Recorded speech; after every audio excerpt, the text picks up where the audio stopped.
जय श्री राम, जय श्री कृष्ण, हर हर महादेव सभी को। तो आज जैसे आपने टाइटल देख लिया है, आज फाइनली मैं ये बताने जा रहा हूं कि कौन कौन सी ऐसी गीताएं हैं जो आप पढ़ सकते हैं, जो ऑथेंटिक है।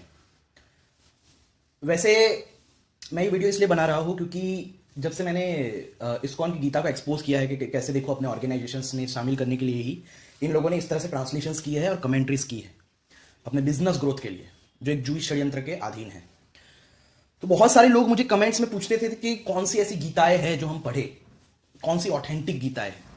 तो मैं सबसे पहले ये बता दूं कि देखो प्रभुपाद, मुकुंदानंद या गौड़िया की जो भी ऐसे आचार्य हैं जो गौड़िया से बिलोंग करते हैं, गौड़िया संप्रदाय से या माधवा संप्रदाय से भी, तो इन दोनों संप्रदाय के अलावा आप पूरी दुनिया में जिसकी भी गीताएं पढ़ोगे वो सब आपको ऑथेंटिक मिलेगी। वैसे मध्वा संप्रदाय में भी ऐसा नहीं है कि उन लोगों ने ट्रांसलेशंस गलत किए है। मध्वा संप्रदाय वालों ने ट्रांसलेशंस तो सही रखे हैं, लेकिन अपनी कमेंट्री में बहुत सारे सेक्टेरियनिज्म अपना घुसा दिया है।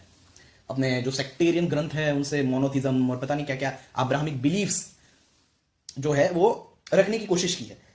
बाकी अगर मध्वा संप्रदाय की गीता है जो है उसका ट्रांसलेशंस देखोगे तो ट्रांसलेशंस तो सही किए हैं उन्होंने, प्रभुपाद की तरह नहीं किया। इवन बलदेव भूषण ने भी ट्रांसलेशन सही किया है, जो गौड़िया का आचार्य है बलदेव भूषण, जो 18वीं सेंचुरी में आया था, उसने भी ट्रांसलेशन तो सही किया है, लेकिन कमेंट्री में अपना सेक्टेरियनिज्म घुसाया है बहुत ज्यादा। तो इसलिए मैं ये कहूंगा कि गौड़िया और माधवा संप्रदाय के अलावा आप किसी भी संप्रदाय या किसी भी जो राइटर है जो किसी संप्रदाय से बिलोंग नहीं करते उनकी आप भगवत गीता पढ़ सकते हैं, वो सभी की सभी ऑथेंटिक है।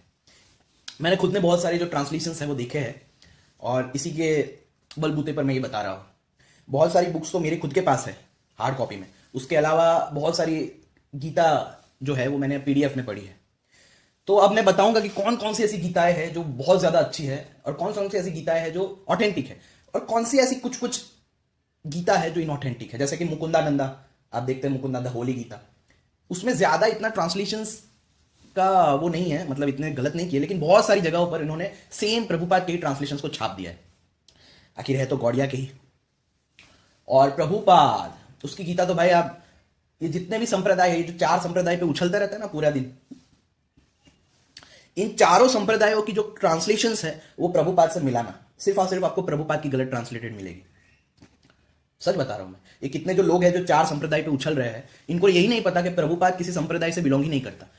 आप सर्च कर लेना, प्रभुपाद का जो गुरु है भक्ति सिद्धांत, उसने एक गौड़िया आचार्य की मूर्ति या बोलो फोटो के सामने खुद को दीक्षा दे दी और उसने बोला कि भाई मैं गौड़िया संप्रदाय से हूं। और ये खुद इस्कॉन वाले भी जानते हैं कि ऐसा किया है। और सोचो, जो जिसके गुरु ने स्वयं ही खुद को दीक्षा दे दी और उनकी ये लाइनें चली आ रही है, मतलब भक्ति सिद्धांत से प्रभुपाद, और ये खुद बोलते हैं गुरु परंपरा पे उछलते हैं, जिनकी खुद की कोई गुरु परंपरा नहीं है। आप रिसर्च कर सकते हैं। अगर ऐसे ही मूर्ति के सामने खुद को दीक्षा देने से अगर उस लाइनेज में हम आ जाए परंपरा में, तो भाई मैं पंच ये सगुण साकार 5 ब्रह्म के सामने खुद को दीक्षा दे दूंगा और बोलूंगा कि भाई I am the direct disciple of 5 सगुण ईश्वर, यानी मेरी जो ऑथेंटिसिटी है या ऑथोरिटी है वो तो सबसे ज्यादा है। ये तो वैसी ही बात हो गई। तो इनकी गुरु परंपरा कहीं पे भी नहीं है, ये सब झूठी है उनकी जो गुरु परंपरा बताते हैं वो। और ये जो 4 संप्रदाय का पूरा दिन जो भोंकते रहते हैं, वो जो श्लोक है वो पद्म पुराण में पाया ही नहीं जाता। मैंने आपको हमेशा बताया कि इनके सारे रेफरेंसेस झूठे होते हैं, पद्म पुराण में वो श्लोक ही नहीं है। और गर्ग संहिता जो कि 18वीं सेंचुरी में बनी गई है हिस्टोरियंस के अकॉर्डिंग, और अगर मान लो गर्ग संहिता को ऑथेंटिक मान भी ले तो 2 गर्ग संहिता है, 2 गर्ग संहिताएं है, एक तो जो ओरिजिनल है और एक जो अभी 18वीं सेंचुरी में बनी है। दूसरी बात कि अगर फिर भी ये भौंके के गर्ग संहिता करके, तो उनको ये बोलो कि भाई गर्ग संहिता कोई वेद नहीं है, ना कोई उपनिषद है, ना कोई पुराण है, तो उसकी मान्यता कुछ नहीं है, वो जो भी बोले। और अगर ऐसे सेक्टेरियन ग्रंथों को मानना है तो शैव और शाक्तों के भी बहुत सारे सेक्टेरियन आगमास है, ग्रंथ है, जो बताते हैं कि उनकी ही गुरु परंपरा वास्तविक है। तो भाई ये तो फिर सेक्टेरियनिज्म में चला जाएगा। तो इसलिए आप इनकी गुरु परंपरा पे भरोसा मत करो। खुद मध्वाचार्य की भी कोई गुरु परंपरा नहीं है। अगर आप मध्वाचार्य की गुरु परंपरा देखेंगे तो वेद व्यास के बाद सीधा माधवा, यानी वेद व्यास जो 5000 साल पहले है और अभी का माधवाचार्य बता देते हैं, यानी बीच में कोई आया ही नहीं। ऐसा हो सकता है क्या कभी? ये सब गलत झूठी कहानियां बनाई है गुरु परंपरा के नाम पे। ऐसा कोई श्लोक नहीं है। और खुद दूसरे संप्रदाय वाले भी इन परंपरा को नहीं मानते हैं, ना माधवा वाले मानते हैं, ना रामानुजा वाले मानते हैं। वो लोग खुद कहते हैं कि नहीं भाई हमारा ही संप्रदाय सच्चा है, हम किसी ये 4 संप्रदाय के लॉजिक में नहीं मानते। बात खत्म। हाँ, तो चलो अब आते हैं मुद्दे पर। तो देखो, सबसे पहले तो मैं इसे इंट्रोड्यूस करूंगा। देखो, पब्लिकेशंस की बात आई है तो पब्लिकेशंस आप देखो, इस्कॉन के अलावा इस दुनिया में जितने भी पब्लिकेशंस है उन सबके ट्रांसलेशन सही है। चाहे वो पब्लिकेशन गीता प्रेस हो, चाहे चौखंबा हो, चाहे मोतीलाल हो, चाहे विश्व हिंदू परिषद हो, चाहे रणधीर प्रकाशन हो, चिन्मयानंदा मिशन हो, डिवाइन लाइफ सोसाइटी हो, रामकृष्ण मठ हो, आरसा विद्या गुरुकुलम हो या बिहार पब्लिक स्कूल ऑफ योग या और भी बहुत सारी है। तो इन पब्लिकेशंस की कोई भी आप गीता खरीद सकते हैं, वो सब की सब आपको सही ट्रांसलेटेड मिलेगी। तो देखो कितने लोग मुझे ऐसा भी बोलते हैं कमेंट में, जो ब्रेनलेस होते हैं, जो अंधभक्त है, कि मैं बस गीता प्रेस का वो कर रहा हूं। अरे भाई, मैंने कभी ऐसा नहीं कहा कि गीता प्रेस की ही गीता अच्छी है। मैं हमेशा बल्कि ये बोलता हूं इस्कॉन के अलावा पूरी दुनिया में जितनी भी गीता है सब सच्ची है। जाओ, मुंह पे बोल रहा हूं, इस्कॉन के अलावा पूरी दुनिया में जितनी भी गीता है सबके ट्रांसलेशन सही है। चलो, तो मैं अब शुरुआत करूंगा बताने की। देखो, ये जो गीता है जिसमें वर्ड टू वर्ड मीनिंग बताया है, तो ये बहुत अच्छी है, जिसको वर्ड टू वर्ड जो है वो गीता को समझना है, पढ़ना है। उसके बाद यह है शंकर भाष्य, यानी आदि शंकराचार्य द्वारा।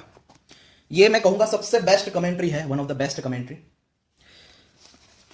जिसमें आदि शंकराचार्य जी ने अच्छे से समझाया है हर एक श्लोक का मतलब।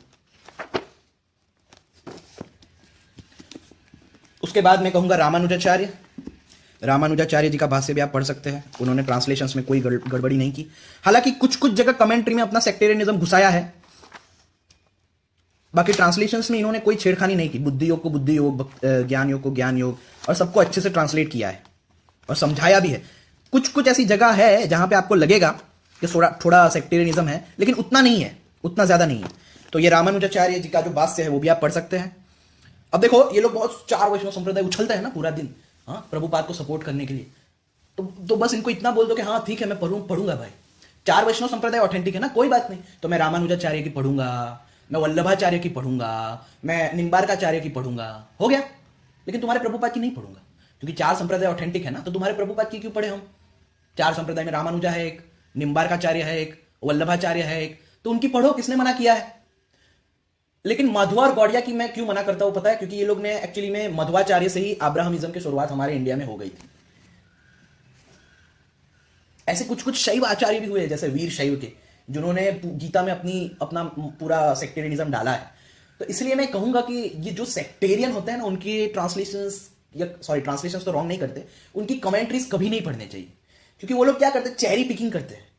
चेरी पिकिंग करके अपना जो सेक्टेरियन ग्रंथ है उसके कोर्स को इस्तेमाल कर करके पूरे गीता को जो गीता रियलिटी में बताना चाहती है उसको दूषित कर देते हैं, और अपना जो सेक्ट है उसके बिलीफ उस पूरी गीता में भर देते हैं।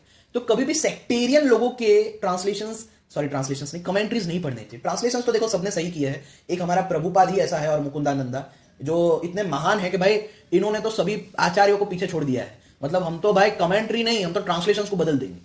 मतलब ऐसा दुस्साहस तो सबसे बड़े अब्राहमिक माइंडसेट वाले मध्वाचार्य जी ने भी नहीं किया कि भाई चलो मैं अपना अब्राहमिज्म स्थापित करने के लिए सिर्फ कमेंट्री नहीं, ट्रांसलेशंस भी बदल देता हूं। ऐसा मध्वाचार्य जी ने भी नहीं किया, ना रामानुजाचार्य जी ने किया, ना निम्बार्काचार्य जी ने किया, ना वल्लभाचार्य जी ने किया। तो ये जब भी चार संप्रदाय का भोंकने आए ना, तो उनको वो बोलना कि हाँ चार संप्रदाय को हम मानेंगे, बस मानेंगे। चार संप्रदाय में ये भी तो आते हैं ना, वल्लभाचार्य, हम उनकी पढ़ लेंगे, निम्बार्काचार्य की पढ़ लेंगे, रामानुजा की पढ़ लेंगे, बस खुश, ऐसा बोल के उनका मुंह बंद कर देने का। तो भाई ये रामानुजाचार्य जी का भाष्य है, ये भी आप पढ़ सकते हैं। फिर ये है यथार्थ गीता। एक्चुअली में देखो, प्रभुपाद को कभी कोई अवार्ड नहीं मिला गीता के लिए। हाँ, फॉरेन में कुछ कुछ लोगों ने तारीफ की होगी, क्योंकि उनको तो हिंदी आती नहीं है, तो वो उनको क्या पता चलेगा कि भाई प्रभुपाद ने गलत ट्रांसलेट किए। तो कुछ कुछ फॉरेन के लोगों ने तारीफ की है, वो भी उन्होंने गीता पढ़ के नहीं की। उनको ऐसी गलत फहमी थी कि भाई प्रभुपाद ने भाई इतने लोगों को भक्त बनाया है। अब उन्हें क्या पता था कि वो जो हिप्पीज थे वो तो खाने पीने की लालच में ज्वाइन हुए थे, और भी बाकी सब जो लोग थे वो भी कोई गोलोक की लालच में, कोई रिस्पॉन्सिबिलिटी से आजादी मिल जाएगी, ज्वाइन हो जाऊंगा तो फ्री में खाने रहने मिलेगा, इसलिए ज्वाइन हुए थे। उन लोगों को तो पता होता नहीं है, तो बस उनकी गलतफहमी थी, तो तारीफ की है। अब देखो, विश्व हिंदू परिषद ने इनको अवार्ड दिया है, ये आप सर्च भी कर सकते हो इनके बारे में। अब स्वयं विश्व हिंदू परिषद ने जिनको अवार्ड दिया है उनकी गीता भी तो अच्छी ही होगी। स्वामी अड़गड़ानंदा जी, इनकी व्याख्या भी मैंने पढ़ी है, मुझे अच्छी लगी है। हालांकि कुछ कुछ बातों से मैं सहमत नहीं हूं, लेकिन फिर भी मुझे अच्छी लगी इनकी व्याख्या, और इनको अवार्ड भी मिला है। तो ऐसे ही तो अवार्ड मिला नहीं है, इनके प्रभुपाद सुवर को तो मिला ही नहीं है अवार्ड। तो भाई इनकी भी आप पढ़ सकते हैं व्याख्या। फिर ये स्वामी गंभीरानंदा की इंग्लिश में जो आदि शंकराचार्य की कमेंट्री पे इनका जो ट्रांसलेशन है वो भी आप पढ़ सकते हो, ये भी अच्छी है। उसके अलावा मेरी सबसे फेवरेट जो है ज्ञानेश्वरी, जो संत ज्ञानेश्वर जी ने लिखी है स्वयं।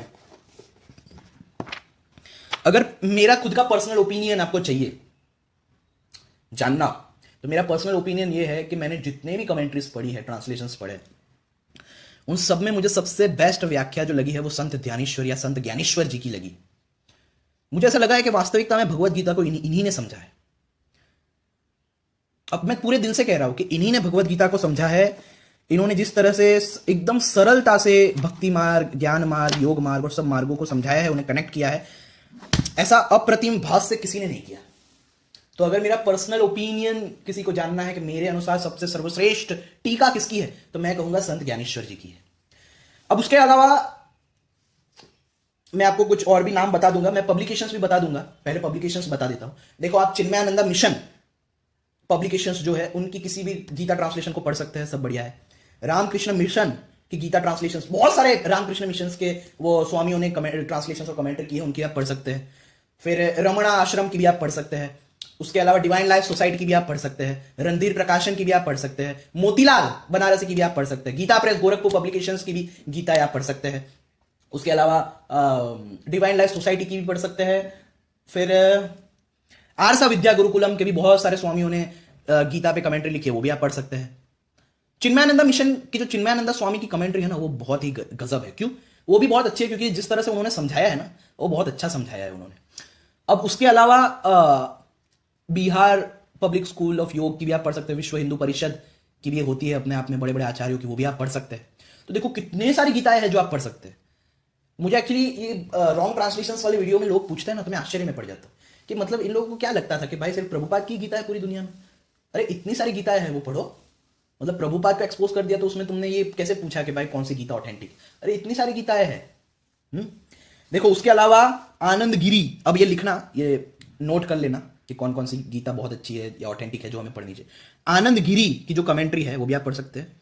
मधुसूदन सरस्वती की कमेंट्री भी आप पढ़ सकते हैं, वो भी अच्छी है। राम सुखदास की साधक संजीवनी, वो तो है ही बहुत फेमस है। हालांकि मैं कुछ कुछ बातों से एग्री नहीं करता, राम सुखदास जी के कुछ मतलब एग्री नहीं करता, ये बात भी है, लेकिन ठीक है फिर भी। श्रीधर स्वामी की कमेंट्री भी ब्रिलियंट। फिर ज्ञानेश्वर जी का बताया। शंकरानंदा की भी पढ़ सकते हैं, भास्करा की भी पढ़ सकते हैं। अभिनव गुप्त, अब देखो अभिनव गुप्त की बात आई है। एक्चुअली अभिनव गुप्त की जो कमेंट्री है, मैं बता दूं, वो पहले मत पढ़ना। अगर कोई सोच रहा है कि मैं अभिनव गुप्त की पढ़ूंगा तो वो मत पढ़ना पहले, क्योंकि वो बहुत ज्यादा डीप है, बहुत गहरी है उनकी कमेंट्री। मतलब किसी को अगर अद्वैत एकदम 100% आता है ना, तभी वो अभिनव गुप्त की कमेंट्री पढ़ेगा तो शायद वो समझ पाए, उतनी डीप तक वो चीजों को पकड़ पाए। अभिनव गुप्त जो थे उनकी कमेंट्री मतलब मार्वेलस। हालांकि मैं जो भी बिगिनर्स है, जो भी न्यूबीज है, उनको बोलूंगा कि उनकी कमेंट्री ना पढ़े, क्योंकि वो बहुत ज्यादा डीप है, बहुत ज्यादा डीप है। मतलब उसके लिए एकदम क्या कहते हैं, एकदम ही मतलब ऐसा बंदा जो पूरी तरह से अद्वैत जानता है, वही बंदा उनकी कमेंट्री को समझ पाएगा, क्योंकि उन्होंने पूरे डीप तक वो वर्सेस को समझाया है। इसलिए जो भी न्यूबीज है, बिगिनर्स है, वो उनकी कमेंट्री ना पढ़े, क्योंकि समझ में नहीं आएगा। फिर वसुगुप्त की भी आप कमेंट्री पढ़ सकते हैं। फिर बाल गंगाधर तिलक की भी आप पढ़ सकते हैं। फिर महात्मा गांधी, विनोबा भावे, चिद भावानंदा स्वामी की भी पढ़ सकते हैं। स्वामी शिवानंद, यस, हाँ, इन्होंने बहुत सरल भाषा में समझाया है उपनिषदों को भी, मतलब समझाते हुए स्वामी शिवानंदा जी ने। जो डिवाइन लाइफ सोसाइटी उन्हीं की है। और भी बहुत सारे ग्रंथ इन्होंने लिखे हैं, ब्रह्मचार्य आदि पर, जो अलग अलग साधनाएं हैं उस पर भी लिखा है स्वामी शिवानंद। उनकी भी आप गीता कमेंट्री पढ़ सकते हैं, बहुत अच्छी है। उसके अलावा परमहंस योगानंदा की भी ठीक ठाक है। फिर सर्वपल्ली राधाकृष्णा जी, उन्होंने भी, वो तो भाई प्राइम मिनिस्टर रहे, प्रेसिडेंट रहे, तो उन्होंने भी बहुत अच्छी कमेंट्री की है भगवत गीता। फिर एकनाथ ईश्वरान, इनकी भी आप पढ़ सकते हैं। उसके अलावा औरोबिंदो की भी पढ़ सकते हैं। महर्षि महेश योगी, इनकी भी आप पढ़ सकते हैं। फिर स्वामी कृष्णानंदा, इनकी भी आप पढ़ सकते हैं। चिन्मयानंदा, इनकी तो है ही गजब की है। स्वामी कृष्णानंदा की भी बहुत अच्छी है, उन्होंने भी बहुत अच्छे से एलोबरेट किया है चीजों को। उसके अलावा एकनाथ जी बहुत महान संत हुए हैं, ये महाराष्ट्र के वारखरी संप्रदाय में, उनकी भी आप कमेंट्री पढ़ सकते हैं। उसके अलावा गंभीरानंदा, फिर अड़गड़ानंदा जी, वो तो बताया मैंने। फिर लाहिरी महाशय, उनकी भी आप पढ़ सकते हैं। अब उसके अलावा भी बहुत सारे हैं जिनके आप पढ़ सकते हैं। तत्व विवेचिनी जो है वो भी आप पढ़ सकते हैं। फिर रमणा आश्रम की भी कुछ गीता है कमेंट्रीज जो स्वामियों ने की है, वो भी आप पढ़ सकते हैं। तो बहुत सारी गीता है। तो कभी भी ऐसा मत पूछना कि भाई कौन सी ऑथेंटिक है, बहुत सारी ऑथेंटिक है। बल्कि ये पूछो कि कौन सी गीता इनऑथेंटिक है, मैं बताऊंगा कौन कौन सी है। पहले तो प्रभुपाद की है, उसके बाद मुकुंदानंदा की है, उसके बाद ये समझ लो माधवा संप्रदाय, गौड़िया संप्रदाय, ये दोनों की ही गीता है, आपको पढ़नी नहीं है। क्योंकि अब माधवा संप्रदाय ने ट्रांसलेशन सही की है, लेकिन कमेंट्री बहुत ज्यादा सेक्टेरियन बना दी है, इसलिए पढ़ने लायक नहीं है। तो माधवा संप्रदाय और गौड़िया संप्रदाय के अलावा आप कोई भी संप्रदाय की पढ़ सकते हो। देखो उसके अलावा भी 3 वैष्णव संप्रदाय तो है ही, वल्लभाचार्य, उनकी पढ़ो, वल्लभाचार्य के ट्रांसलेशन पढ़ो, वल्लभाचार्य की पढ़ो, फिर निम्बार्काचार्य की पढ़ो, फिर रामानुजाचार्य की पढ़ो, कौन रोक रहा है? ये भी तो वैष्णवाचार्य है, ये भी तो भक्त है। हाँ, भक्त्या मामपि जानाति, ये भी तो भक्त है। तो आप इनमें से कोई भी पढ़ सकते हैं। और ये गुरु परंपरा का जो ढोंग है उसमें मत पढ़िए आप, क्योंकि इनके रेफरेंसेस सब झूठे हैं। और अगर ऐसे सेक्टेरियन ग्रंथों से गुरु परंपरा दिखानी है तो भाई बहुत सारे डिफरेंट सेक्टों के पास भी सेक्टेरियन ग्रंथ है अपने अपने, जहां से वो दिखा सकते हैं। तो इनके झांसे में मत पढ़िए। और ये जो गुरु परंपरा बताते हैं कृष्ण से शुरू हुई, पहली बात तो कोई भी संप्रदाय ये मानता ही नहीं है गौड़िया के अलावा। आप ऑफिशियली जाइए रामानुजाचार्य के संप्रदाय में और उनसे पूछिए कि आप किस गुरु परंपरा को मानते हैं। वो लोग बोलेंगे हमारी गुरु परंपरा शुरू हुई है नारायण से, फिर लक्ष्मी, फिर उनकी गुरु परंपरा में ये अलवार्स आते हैं, जो साउथ के अलवार्स थे। कोई भी पौराणिक ऋषि नहीं है रामानुजाचार्य की गुरु परंपरा में, और वो दिख भी जाता है, क्योंकि उनका जो मत है वो सेक्टेरियन वैष्णव आगमास पे टिका हुआ है। उसके अलावा अगर आप मध्वाचार्य के गुरु परंपरा में जाके देखेंगे तो वो लोग भी नहीं मानते कि हमारी गुरु परंपरा कृष्णा से है, वो लोग कहते हैं नारायण से। और दूसरी बात, ये इस्कॉन वाले जिस गुरु परंपरा को गीता में दिखाते हैं ना कि एवं परंपरा प्राप्तम, पहली बात तो वो परंपरा गीता की नहीं है, वो परंपरा सांख्य की है। अगर आप वो चैप्टर खोल के देखेंगे तो वहां पे कृष्ण बोल रहे हैं सांख्य के बारे में कि सांख्य की परंपरा इस तरह से है। और अगर उस परंपरा को माने भी तो इनकी परंपरा तो है ही नहीं वो, क्योंकि उस परंपरा में तो कृष्ण ने क्या बताया है कि मैंने सूर्य को दिया, सूर्य ने विश्वासन, फिर उसने मनु को। तो इनकी परंपरा में तो सूर्य नहीं आते, मनु भी नहीं आते, तो ये यहां पर भी फंस गए। तो ये अलग अलग प्रकार से झूठ मूठ बता के, मैनिपुलेट करके, गलत इंटरप्रिटेशंस करके अपनी परंपरा स्थापित करना चाहते हैं। वास्तविकता में अगर हम परंपरा को देखेंगे तो अद्वैत संप्रदाय की ही परंपरा है, गूगल पे भी और हर जगह, जहां पे व्यास जी, सुखदेव, नारायण से शुरू हुई है, नारायण और सदाशिव, उनसे फिर वशिष्ठ, शक्ति, ब्रह्मा, ये सब आते हैं उनमें, सुखदेव, पराशर। तो ये दिखते भी है पौराणिक ऋषि है हमारे अद्वैत के ही संप्रदाय में। तो भाई यही मुझे बताना है, इनके संप्रदाय के झांसे में मत पड़ो, इनके संप्रदाय फालतू फेक है।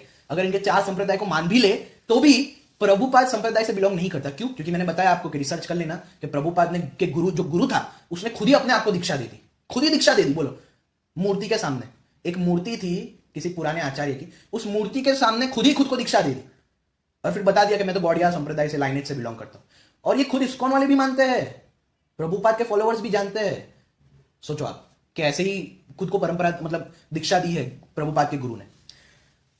और मैं यही कहूंगा ना कि भाई अगर इतना ही वो है जो तुम संप्रदाय का भोगते हो, तो उनको बस इतना बोलो कि प्रभुपाद के ट्रांसलेशंस किसी भी और वैष्णव संप्रदाय से कंपेयर करा लो ना।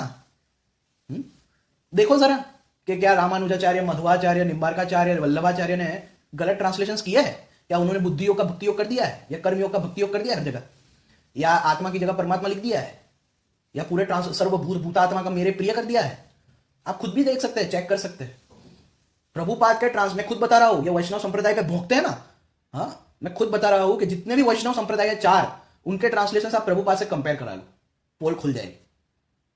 तो इनकी बातों से बिल्कुल भी गुमराह मत हो। ये लोग प्रभुपाद के नाम पे इन्होंने धंधा खोला है जो करना चाहते हैं। और रही बात सनातन धर्म के प्रचार की, तो कोई प्रचार नहीं हुआ है। प्रभुपाद का एक ही मकसद था कि जैसे बुद्धिज्म और जैनिज्म को सनातन धर्म से अलग करके एक अलग पंथ बना दिया गया, वैसे ही उसको जूइश मिशनरीज के आदेश पर एक कृष्णइज्म नाम का धर्म अलग से खोलना था, जिसकी जो नींव थी वो बहुत पहले ही इन्वेडर्स ने, जब इंडिया में थे 600-700 साल पहले, तब से ये प्लानिंग शुरू कर दी थी। तो ये बहुत पहले की, मतलब बहुत पहले से ये प्लानिंग चल रही है, अभी अभी की नहीं। तो इसलिए मैं कहूंगा बहुत सारे जो मतलब राइटर्स है गीता के, उनके आप पढ़ो, उन सभी की ऑथेंटिक है, आप ट्रांसलेशंस को देख सकते हैं। आपको थोड़ी बेसिक हिंदी भी आती होगी तो भी आप पढ़ पाएंगे। क्यों? क्योंकि वेदों में बहुत ही मतलब टफ संस्कृत होती है, लेकिन जब पुराणों का समय आ गया तो पुराण और गीताओं में आपको संस्कृत बहुत इजी मिलेगी, बहुत इजी मिलेगी। इसलिए आपको वो लोग मूर्ख नहीं बना पाएंगे अगर आपको हिंदी आती है अच्छे से। या तो आप खुद कंपेयर भी कर लो इतने सारे डिफरेंट गीताओं से, आपको खुद पता चल जाएगा। हाँ, और इतने सारे पब्लिकेशन है, मैं बता रहा हूं, सारे किसी भी पब्लिकेशन से खरीदो आप, चौखंबा से भी खरीदो, मोतीलाल, रणधीर प्रकाशन, और भी पता नहीं कितने प्रकाशन है, आप खरीद सकते हो उन सभी से। अब मैंने इतना सब जो गीता के बारे में बताया, अंत में मैं फिर से यही कहूंगा कि जो भी गीता आप पढ़ लो, लेकिन अगर गीता का रियल मीनिंग समझना है ना तो उपनिषदों को समझना पड़ेगा। या तो उपनिषदों यानी 11 मेन उपनिषदों को अच्छे से समझना पड़ेगा कि ये आत्म तत्व की ही बातें अलग अलग विभिन्न गीताओं में है, या तो आपको अष्टावक्र गीता, उद्धूत गीता, ऋभु गीता, ऐसी जो डायरेक्ट गीता है वो पढ़ के समझना पड़ेगा कृष्ण किस मैं की बात कर रहे हैं। मेरी एक प्लेलिस्ट है understanding Gita in its true sense. उस प्लेलिस्ट की लिंक जो है ना वो मैं अपने डिस्क्रिप्शन में और अपने पिन कमेंट में डाल दूंगा कि understanding Gita in its true sense, playlist of understanding Gita in its true sense, यानी गीता को वास्तविकता में किस तरह से हम समझे। तो वो जो प्लेलिस्ट है उसकी लिंक मैं डाल दूंगा। उसमें अभी तक मैंने 4 वीडियोस पोस्ट किए हैं।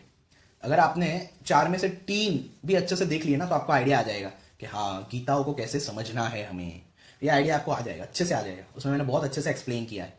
तो वो प्लेलिस्ट जरूर देखना, बहुत काम की प्लेलिस्ट है वो। और गीता है तो बहुत है, पुराणों में भी पाई जाती है। भगवत गीता को इसलिए फेमस किया गया क्योंकि आदि शंकराचार्य ने स्पेशली बुद्धिज्म को हराने के लिए इसका सहारा लिया था, क्योंकि इसमें कर्मयोग है और बुद्धिज्म में उस टाइम पे कर्मयोग को बिल्कुल माना नहीं जाता था। तो आदि शंकराचार्य ने सोचा ऐसी कौन सी गीता है, ऐसी कौन सी कन्वर्सेशन है जिसको रखकर बुद्धिज्म को परास्त करना सबसे आसान हो सकता है।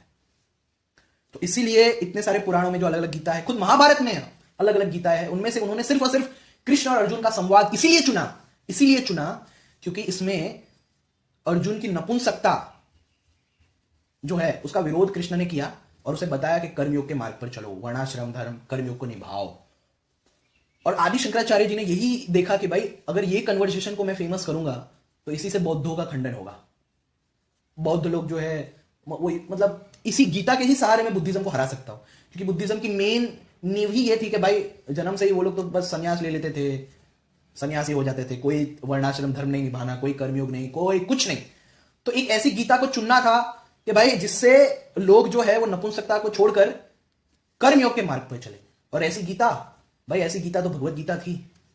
और इसीलिए स्पेशली आदि शंकराचार्य ने भगवत गीता को उस टाइम पे बहुत फेमस किया, इतना फेमस किया कि जो भी लोग वर्णाश्रम धर्म और आदि से भटक गए थे, कर्मयोग के मार्ग से भटक गए थे, उन्हें फिर से कर्मयोग पर लाया। और सोचो आज इस्कॉन वालों ने उसी गीता को ऐसा ट्रांसलेट किया है कि जो गीता स्पेशली कर्मयोग के मार्ग पर लाने के लिए बनाई गई थी उसको ही इन लोगों ने नपुंसकता के मार्ग पर ले आए, अपने ऑर्गेनाइजेशनल ग्रोथ, बिजनेस बढ़ाने के लिए मतलब लोगों को आकर्षित कर इस तरह से ट्रांसलेट कर दी। तो मतलब देखो कितना, मतलब क्या बोलूं अब मैं, आप खुद सोच सकते हैं। तो बस ये वीडियो मैंने स्पेशली उन्हीं लोगों के लिए बनाया है जो बार बार मुझे कमेंट्स में पूछते हैं कि कौन सी गीता ऑथेंटिक है, कौन सी पढ़नी चाहिए। मैं वही फिर से बोलूंगा कि किसी भी पब्लिकेशन की पढ़ो, इस्कॉन के अलावा किसी भी पब्लिकेशन की पढ़ो, आप पढ़ सकते हैं। लेकिन अगर मेरा पर्सनल ओपिनियन जानना है तो आदि शंकराचार्य की कमेंट्री और ज्ञानेश्वर जी की कमेंट्री वो एकदम एक्यूरेट है। जितना मैंने उपनिषदों को समझा है, पढ़ा है, डिफरेंट गीताओं को पढ़ा है, पुराणों को पढ़ा है, उसके अनुकूल मैं बता रहा हूं।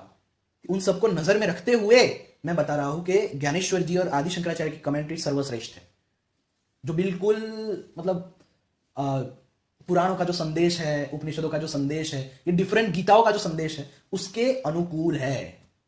वो सिर्फ और सिर्फ इन दोनों का है। बाकी आप बहुत सारी डिफरेंट कमेंट्रीज वो भी ऑथेंटिक है, मैं ऐसा नहीं बोला गलत है, लेकिन मैं मेरा ओपिनियन दे रहा हूं कि मेरी नजर में ये दोनों सर्वश्रेष्ठ है।